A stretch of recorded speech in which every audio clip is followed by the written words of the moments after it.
further. It says in verse 14, the disciples of John came to him saying, "Why do we and the Pharisees fast, but your disciples don't fast?" అప్పుడు యోహాను శిష్యులు ఆయన యొద్దకు వచ్చి, పరిసయ్యులను మేమును తరచుగా ఉపవాసం చేయుచున్నాం కానీ నీ శిష్యులు ఉపవాసము చేయరు ఎందుకు? That's another question. They were always coming up with some new question. And I personally thank God that they ask these questions, because the wonderful answers of Jesus are written in the scriptures, which instruct me today. వాళ్ళు ఎప్పుడు కూడా ఏదో కొత్త ప్రశ్నతో వస్తూ ఉండేవాళ్ళు. కానీ నేను వ్యక్తిగతంగా వాళ్ళకి ఎంతో కృతజ్ఞత కలిగి ఉన్నాను. వాళ్ళు ఆ ప్రశ్నలు అడిగిన దాన్ని బట్టి యేసుక్రీస్తు ప్రభువారు ఎంతో అద్భుతమైన సమాధానాలు, జవాబులు ఇచ్చారు కాబట్టి ఈరోజు అవి లేఖనాల్లో ఉన్నాయి, మనల్ని కూడా నడిపిస్తూ ఉన్నాయి. So here's something wonderful. Why do your disciples not fast? ఇక్కడ కూడా ఒక అద్భుతమైన ప్రశ్న వాళ్ళు అడిగారు, నీ శిష్యులు ఎందుకు ఉపవాసం చేయరు? And Jesus replied to that. యేసు ప్రభు వాళ్ళకి జవాబు ఇచ్చారు. He said, those who are attendants of the bridegroom cannot mourn as long as the bridegroom is with them. పెండ్లి కుమారుడు తనతో కూడా నుండి కాలమున పెండ్లి ఇంటి వారు దుఃఖపడగలరా? See, he's the bridegroom.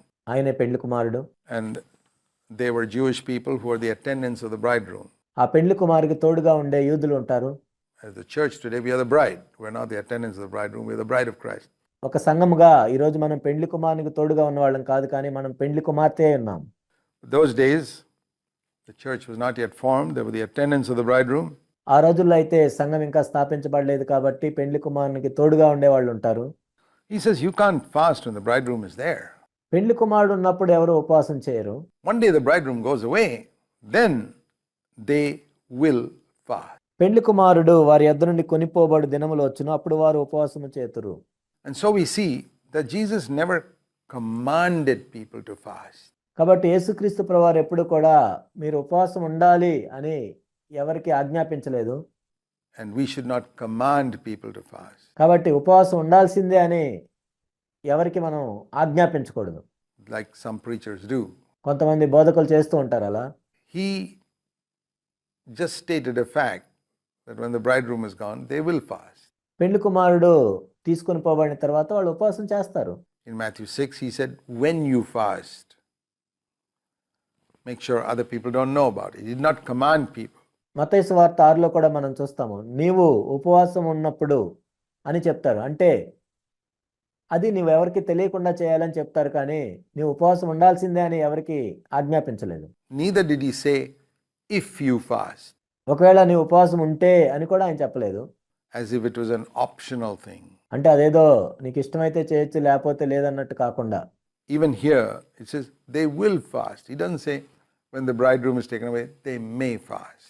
పెళ్లి కుమారుడు కొనిపోబడిన తర్వాత ఒకవేళ వాళ్ళు ఉపవాసం ఉంటే ఉంటారని చెప్పలేదు, కానీ వాళ్ళు ఉపవాసం ఉంటారు అని చెప్పారు. So that teaches us that one of the purposes of fasting is because one of the reasons for fasting is because our bridegroom is absent. He's not here. కాబట్టి మనం ఉపవాసం ఉండడానికి ఒక కారణం ఏంటంటే మన పెళ్లి కుమారుడు ఇక్కడ లేడు. And it's an expression of our longing for someone whom we love so much. మనం ఎంతో ప్రేమిస్తున్న వ్యక్తి కోసం ఎంతో ఆశ కలిగి ఉండటానికి ఇది ఒక వ్యక్తీకరణ. So in that sense, fasting is an expression of love for an absent bridegroom. ఆ విధంగా మనం చూసినట్లయితే ఇక్కడ లేని పెళ్లి కుమారుడు గురించి మన ప్రేమను వ్యక్తపరచటం ఉపవాసం. That's what I learned from Matthew 9 verse 15. మత్తయి సువార్త 9:15 నుండి నేను ఇదే నేర్చుకున్నాను. The days when the bridegroom is taken away, they will fast. పెళ్లి కుమారుడు వారి యొద్ద నుండి కొనిపోబడి దినములు వచ్చినప్పుడు వారు ఉపవాసము చేతురు. But he goes on to say in verse 16 and 17, again in the same context, no one will take a patch of an unshrunk cloth. 16-17 వచనములో ఇదే సందర్భంలో ఆయన చెప్తూ ఉన్నారు, ఎవడను పాత బట్టకు కొత్త బట్ట మాసిక వేయడు. And put it in an old garment. We all know that in cotton clothes, when it's put in water, cotton tends to shrink. మనందరికీ తెలుసు, కాటన్ బట్టలు మనం తీసి నీళ్ళలో పెట్టినట్లయితే ఆ కాటన్ అనేది కుదించుకొని వెళ్తుంది. So if there's a tear in a cotton dress, ఆ కాటన్ బట్ట చినిగిపోయినట్లయితే, and you get a new piece of cotton which has not been put in the water, ఒకవేళ నీళ్ళలో వేయని కాటన్ గుడ్డను తీసుకొని and you cut out a piece and stitch it onto this dress or shorts or shirt or anything, as soon as it is put in water, that new patch begins to shrink. ఇప్పుడు మనం దాన్ని నీళ్ళలో వేసిన వెంటనే క్రొత్త బట్ట ఏదైతే ఉందో అది కూడా కుచించుకొని పోతుంది. and that tears away the garment. అప్పుడు ఏమవుతుందంటే ఆ బట్ట మొత్తం చినిగిపోతుంది. So the point is that in the new covenant, that's the new garment, ఇక్కడ విషయం ఏంటంటే క్రొత్త నిబంధన క్రొత్త బట్ట లాంటిది. you can't get into the new covenant by taking a patch of it and putting into the old garment. క్రొత్త నిబంధనలో ఉన్న ఒక గుడ్డని తీసుకొని పాత బట్టకి మనం mask వేయలేం. The old garment is the old covenant. ఇక్కడ పాత బట్ట అంటే పాత నిబంధన వంటిది. And that's what some people are doing. It's a very interesting parable. A lot of Christians live under the law. కొంతమంది ఇలానే చేస్తున్నారు. ఇది ఎంతో మంచి ఉపమానం. మనం చూసినట్లయితే చాలా మంది క్రైస్తవులు ధర్మశాస్త్రం కింద జీవిస్తూ ఉంటారు. They are frightened by their preachers that if you don't tithe, God will punish you. వాళ్ళ బోధకులు వాళ్ళని బెదిరిస్తూ ఉంటారు. మీరు దశంభాగం చెల్లించినట్లయితే దేవుడు మిమ్మల్ని శిక్షిస్తాడని. All types of rubbish like that. అలాంటి పనికిరాని విషయాలు అనేకమైనవి చెప్తూ ఉంటారు. They live under laws, but then they hear a new covenant message and say, hey, that's a good message.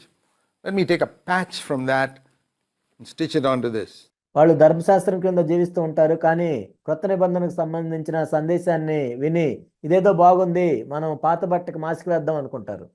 And so, into this life of legalism that they already have, they hear some new truth about, oh, God is a father, or we can overcome sin, something, and let me. కాబట్టి వాళ్ళు ఈ అక్షరానుసారమైన స్థితిలో జీవిస్తూ ఉంటారు. కానీ కొత్త నిబంధనకు సంబంధించింది ఎప్పుడైతే వాళ్ళు వింటారో దేవుడు మనకు తండ్రి అయినాడు, పాపాలను మనం జయించవచ్చు అని ఇలాంటి విని patch it on to the old covenant. They don't want to give up the old covenant. ఆ పాత నిబంధనకి మాస్క్ వేద్దాం అనుకుంటారు. ఆ పాత నిబంధన వాళ్ళు విడిచిపెట్టరు. Even though God has said the old covenant is abolished, పాత నిబంధన ఇంకా తొలగించబడిందని దేవుడు చెప్పినా సరే they have not abolished it in their own minds. They say, hey, there's some place for it, but we like this new thing that Brother Zach is preaching. Let's take that and patch it on. కానీ వాళ్ళ మనసుల్లో దాన్ని తొలగించుకోరు.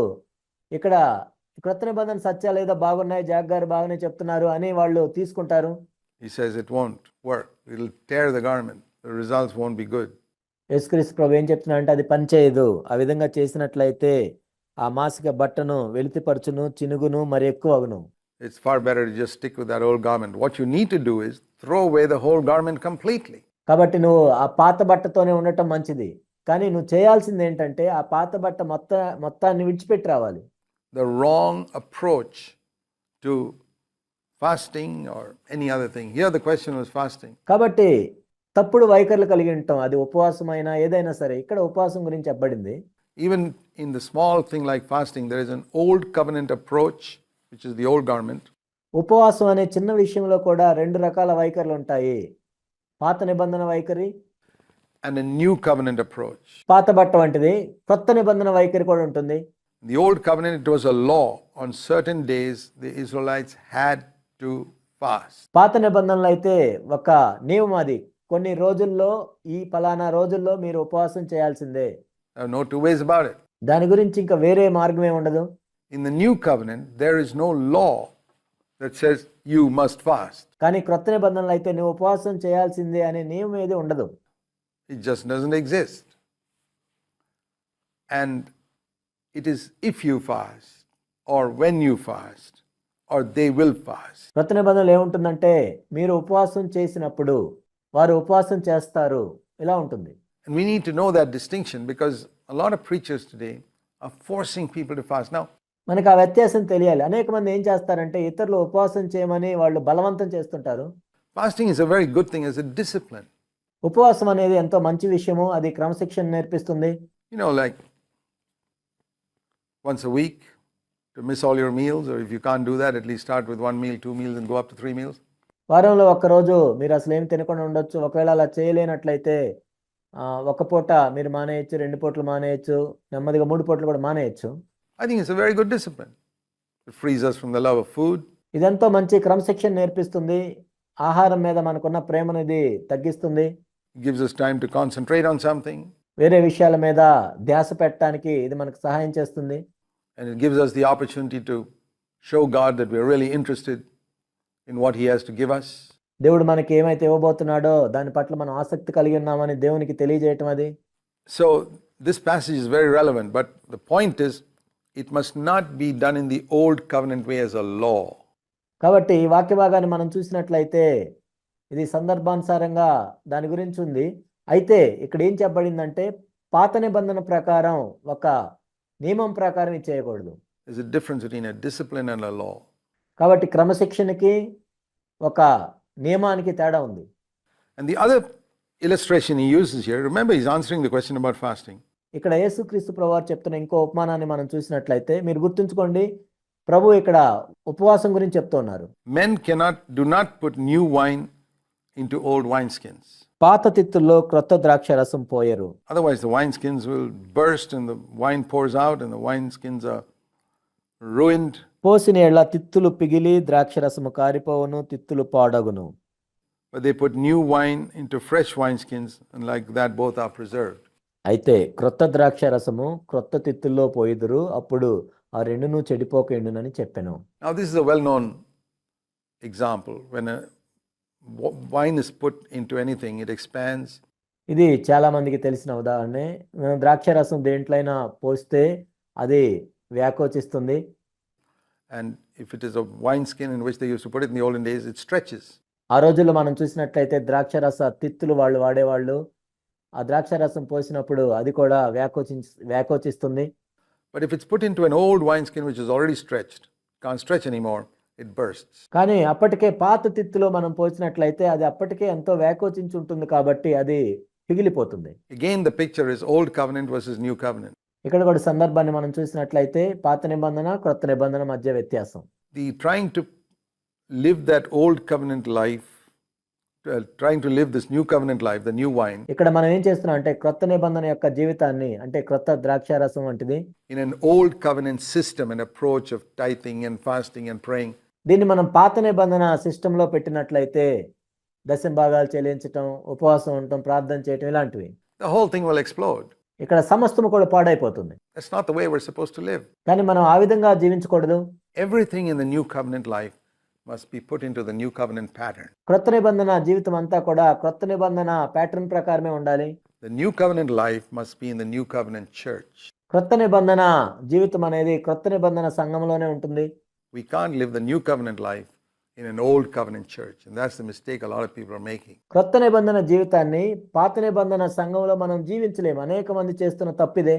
They like this life, but they say let's add it on to our dead denominational church, which is an old covenant system.